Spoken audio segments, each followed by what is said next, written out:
দাদুকে জিজ্ঞেস কর কি করছে। দাদু তুমি কি করছো?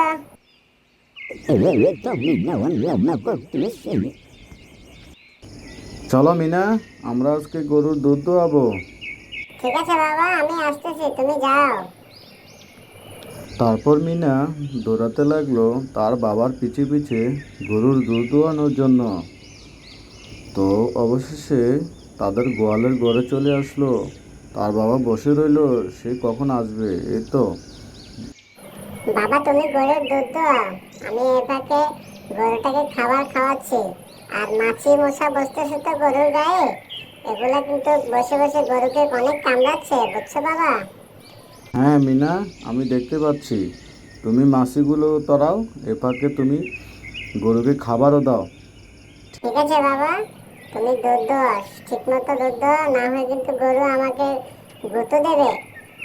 না মিনা, তুমি টেনশন করো না, আমি আছি না। ঠিক আছে বাবা, আমি গরুকে ঠিকভাবে খাবার দিচ্ছি, তুমি তার বরং তুমি সুন্দরভাবে দুধ দাও। গরুটা কিন্তু অনেক ফাজিল, বুঝছো বাবা? কি বলো মিনা? চলো তাহলে, আমি তাহলে গরুর দুধ দুয়ে বাসায় নিয়ে যাচ্ছি। দুধগুলো বাজারে নিতে হবে। মিঠু, তুমি আমার সাথে এসো, আমরা আজকে মুরগিটাকে জবাই করব, এটাকে ধরতে হবে। তুমিও আমাকে সাহায্য করো। ঠিক আছে মিনা, আমি তোমার সাথে সাহায্য করব, তুমি টেনশন করো না। পাকড়ো পাকড়ো পাকড়ো।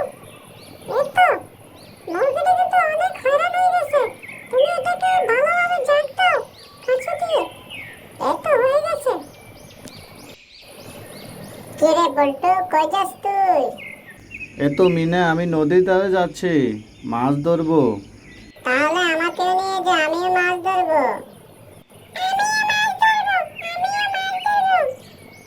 ঠিক আছে মিনা, তাহলে আয়, আমরা দুজনেই একসাথে মাছ ধরবো।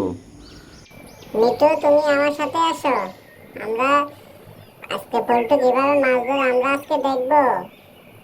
ঠিক আছে মিনা, আমি তোমার সাথে সাথে আছি, আমরা আজকে দেখবো পল্টু কিভাবে মাছ ধরে। আরে বুঝলাম না, পল্টু আবার কোথায় গেল? এই তো পল্টু এখানে মাছ ধরছে। মিঠু তুই সুন্দরভাবে ঢালে বস, আমরা এই ফাঁকে মাছ ধরছি।